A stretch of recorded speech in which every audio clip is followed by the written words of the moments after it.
Hello there everyone, I'm Christina of CSL Designs and today I'm going to show you how to make this 2-color twisted Kumihimo bracelet. And this is what mine looks like here. So I just used quite a dark colour for one of them and then quite a light colour for the other one to show the contrast. So you can really see that twist going on throughout the braid. And what it actually is we start out just making one braid, but then we separate that braid into 2 individual ones, keeping the colours separate there. And we then twist them all the way along so we get this twist effect on the bracelet. And this is then what it can look like on. So you can see we get that really nice twist effect going all the way along. But at the same time it's really nice and comfortable to wear because it's just a corded Kumihimo bracelet. And then as for the size of this bracelet, the length of the braided part itself, so from one end to the other, is about 7 inches. And then obviously I'm finishing off the ends using these ribbon ends here where I then attach a clasp. So different clasps will also add different lengths to the piece. Now I'd love to hear from you in the comment section down below, and also if you happen to be on Instagram, I would love for you to join me on there as well. I post very regular and a lot of behind the scenes things and more personal stuff, so there's going to be links for that in the description box down below. But if you want to learn how to make this bracelet with this nice little twist going on, then stay tuned. So it's these materials here that we're going to need. What I have first of all is my Kumihimo disc, and this is a square one because it's a flat braid structure that we're making. And then the cord that I'm using is this 1mm satin cord here. Now I'm using 2 different colours. I've got a dark blue and then a baby pink. And I'm using 2 different colours because it's really going to help emphasize the design. But obviously you can also just use one colour if you want to. And then I'm just going to be using these ribbon ends here to finish off the ends of my braid. And to them I can attach my findings, so my Lotto Claw clasp and extender chain using the jump rings there. Now there's going to be a material list in the description box down below along with links as well, so feel free to check that out. Otherwise let's get the materials ready and let's get started. And then we need some lengths of our cord here, so what I have is 12 lengths in total of about 50 centimeters each. And now what I have, because I'm using the 2 different colours, I've got 6 lengths of one colour and then 6 lengths of the other colour there. And then what I've done is towards the ends I put them all together so they're even, and I just tied a knot to help hold them together. So then to attach my cord to my Kumihimo disc here, what I've done is I've taken that knot that I made on one end of the cord and put it down through the hole in the center, so that's kind of sticking out towards the back, and that's also where the braid is going to be growing. And then I distributed the rest of the cords just like this here, so I put 6 lengths in the middle, 6 slots on the top, and then 6 lengths in the middle, 6 slots on the bottom there. But what I also did, because I'm using 2 different colors, I put one color in the 3 slots towards the left side on the top and also on the bottom, so just stuck them towards the left side there, and the other color in the opposite 3 slots on the right side, just so that separates them nicely like this. And then to start braiding here, what I'm going to do is start from the middle on the top, and I'm going to take out of the 2 middle ones there, I'm going to take the right one, so the very first little pink in my case, and then bring that out towards the left side and place it into the slot there on the left side. Then I'm going to take the left one out of the 2 middle ones on the top and bring it towards the right. So I'm taking it from first the right, bring it towards the left, so to the opposite side, and then from the left there, bring it towards the right, and placing them into the slots on the side.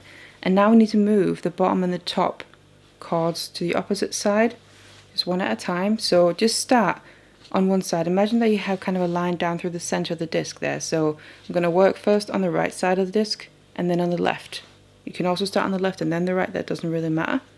But I'm going to release the cord here on the left side out of the 2 middle ones, the right one, so the one that's closest to the middle on this side, bring that up and place it into the directly opposite slot on the top, so the right one of the 2 middle ones that are free. Then take the next one out, release that, bring that down into the now empty one on the bottom that was freed up from the previous movement.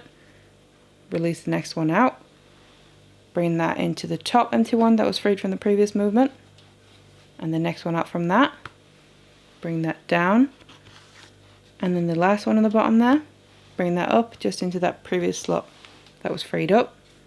And then we want to do the same on the other side. So we start with the bottom one, the one that's closest to the middle, bring that up, and then the next one out, we bring that down,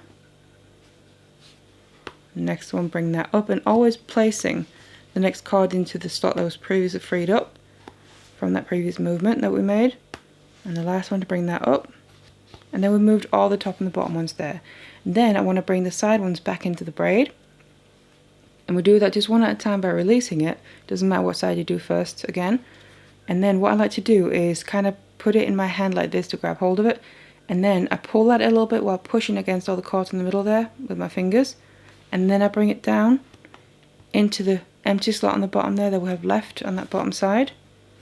Same on the other side.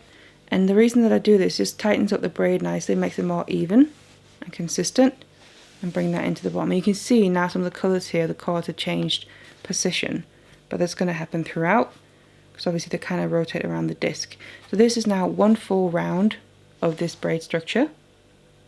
So you now want to repeat this again several times until we have a short length here in the end of the braid before we then start separating our braids out. Just keep doing this until you have that little length. So now I've been braiding for a bit here, and we can start to see the braid coming out of the back, so we just have that short little length there. And what I just want to mention as well is if you're using two different colours like I am here to get the effect of the twist, what you need to make sure to do is that you stop at a point where again the colours are separated perfectly like this. Whether it's the opposite way, it doesn't matter what side they lay to, but just make sure that you have one colour completely to one side and the other colour completely to the other side so they're not mixed up. Because we need that now that we're going to move to this middle section here, because we're actually going to separate the braids out. So we're now going to be using one colour just for basically one braid and the other colour for another braid. So obviously that's why we don't want them mixed. And then to do that, we're more or less going to make the same movements except for just the very first movement in a round. So instead of bringing the right one of the two middle ones on the top there to the left and the left one to the right, we're actually just going to keep the left one there and bring that to the left and the right one and keep that to the right. Because by crossing them over like we did before, that makes the braid connected just like this. But by separating them, so in this case here, I'm going to start out of the two middle ones on the top. The left one goes out to the left, and then the right one goes out to the right. By doing that, we then separate the braids out. So we're basically now going to be making two separate braids right next to each other continuously. But otherwise, the rest of it here is going to be the exact same. So again, it doesn't matter what side you start with. But I'm going to then bring the bottom and the top ones to the opposite sides in the exact same way. Just one at a time, working towards the side of the braid here. And the same with the other one. Bottom one to the top, into the slot that was freed up from the previous movement there.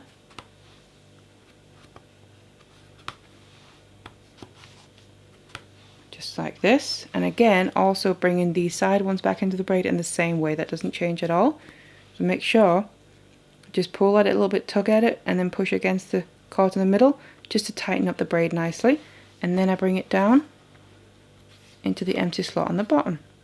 Same with the other side. And then we have the cords back in the original setup again for this braid structure here, because now we're doing the separate ones. And you just keep doing that. Make sure you now continue this way so you don't cross these two middle cords over in the middle there with this first movement in a new round, but you keep them to the side where you're taking them from. And you're going to slowly start to be able to see that actually the braids in the middle there are starting to separate. So you just keep doing this until you have the length that you need. And then what we need to do now is actually release our braids here from the disc so we can make the twist with the two individual ones here, but obviously we want to make sure they don't come undone.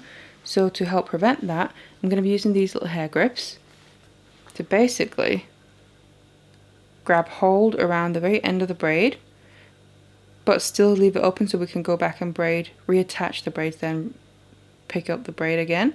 So I'm just first of all putting one around the end of one of the individual braids there, right on the end but below the cords that are in the slots. Just making sure that it grabs hold of that end of the braid, and obviously another one and the other one as well. So just slide it in underneath the cords so that kind of secures the end in place. Now obviously do be careful because you can still just rip that off and it will make the braid more or less come undone. But it does hold it in place somewhat securely. So now what I can do is release the cords from the slots without worrying too much about the actual braids coming undone. Obviously still be mindful of it. Like this, and then just take the braids off of the disc for now. So once the ends are secured there, you can see the braids aren't just coming undone because we have those little grips on there. Then it's time to use these individual braids to form that twist in the middle. So we go back down to the very beginning here where we have the connected part of the braid, and then all we do is start twisting these two together, but I want to make sure that they stay lying flat next to each other. So I'm going to bring, doesn't really matter which one and which direction you do it in, I'm just going to bring my right one, in my case the blue one there, towards the other side but underneath the other one, and then the other one comes over that. So now they just basically cross over each other like that, and they're laying flat on top of each other, so I'm not having them twist around or anything. And then just repeat this. Now bring the pink one underneath to the opposite side, and the blue one over to the opposite side. Again, making sure I keep them flat. So basically what we're also doing is kind of molding the braids a little bit, because it's cord, so it's nice and soft. We can kind of bring them into this shape gradually by just curving it and then placing it into the shape that we kind of want it to have. And otherwise just keep going here. Obviously don't let go of this. Just keep moving your hands up the braid as you keep twisting these two individual braids together. And do this until you reach all the way till the end, because then we need to reattach them again. So now I kept twisting the two braids together then, and this is what it looks like. And you see we have this lovely twist, also especially emphasized with those two different colors of the braids. And then it holds its shape nicely as well. So right here on this end, I've twisted all the way to the end, and I have these two little grips that meet each other nicely now. So obviously you want to make sure that these are even, and also that they meet up so they end up lying flat next to each other. So when we're going to continue braiding now, it's going to reconnect back up, but just continue. Basically the same way that we started out, so we don't have any big gaps or anything. Just make sure they lay flat next to each other and the ends finish in the same level as well. So to make that last little bit of the braid, we need to get our disc back out again and reattach the braid that we already have here to the disc. So I just put the end of my braid there, the knot down through the hole in the center, and then feed it all the way down till I get to the open end here. And then we need to reattach all the cords. And obviously we want to continue in the same way, so just make sure that you separate your cords out in the order. And right now I have my pink towards the left here and the blue towards the right. Again, it doesn't really matter what side you end up with. So then what you're going to find is you're going to naturally have your cords are kind of laying flat next to each other because they're kind of squeezed together there. You're going to have one that's furthest towards the middle. That's the one that actually needs to go towards the top. So place that into the slot. That will be the right one. I'm just working on the right side first out of those two middle ones. And then the rest, what we basically need to do with them is just alternate them. So the very next one you need to bring down the very opposite slot. And then the next one after that you bring up to the next one out. You just keep doing that until you reattach all of them here. So that's the one side done. And then we just do the same on the other side. The one that's furthest towards the middle, we bring into the middle one. So the two middle ones on the top there, obviously this is now the left side. And the next one out we bring down, also in the slot closer to the middle. And then we just keep placing these cords alternating. So the very next one that you run into, bring that to the opposite side of the previous one. So they alternate just like this. So now we have the cords reattached, and what we can now do is remove these grips again. So obviously we can continue braiding and not worry about the ends coming undone because we reattach the cords to the disc. So just push them out here. And just get them out of the way, and we can just tighten it all up, and then we have a braid reattached, so we can now pick up the braid again. And because we're now working on the end of the braid, we need to do that in the same way as we did right in the beginning there. So where they're connected, so that means we need to cross the two middle cords on the top side there in the middle before moving the rest. So out of those two middle ones, I take my right one first of all and bring out to the left. So now I do bring it out to the opposite side, unlike when we were making the individual braids, and then the left one there, the two middle ones, goes out to the right. And otherwise, the rest of the braiding is the same. Just take one cord at a time, bring it to the opposite side. Just like this. And also the same with the other side. You can see the exact same braid structure as we started out with at the very beginning.